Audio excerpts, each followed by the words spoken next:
They converged by the hundreds just a few blocks from the White House. This energized crowd was here to send the Obama administration a message for the beginning of his second term. Ibrahim Owais, a former Georgetown University professor, says enough is enough when it comes to U.S. aid for Israel. We are giving Israel aid to help the country to demolish other people, to demolish their homes, to obstruct peace. The protest was organized by Jewish Voice for Peace, the American Arab Anti-Discrimination Committee, the Washington Interfaith Alliance for Middle East Peace, but other well-known groups such as Code Pink also attended. Occupation is a crime! They gathered in Farragut Square to bring attention to the billions of dollars the U.S. gives Israel and continuing reports of civil rights abuses against Palestinians and other minority ethnic groups. We are providing a big part of the budget to a country.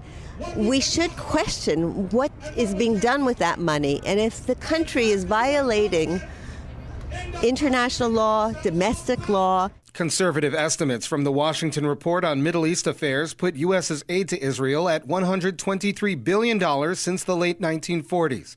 But the report says it's difficult to determine the exact dollar amount because of indirect funding through various U.S. agencies. As a divided Congress fights over how to manage the country's finances, protesters here say they're upset over the amount of money that the U.S. spends on Israel every year in spite of the country's economic woes. And they say they know where the federal government can make some cuts.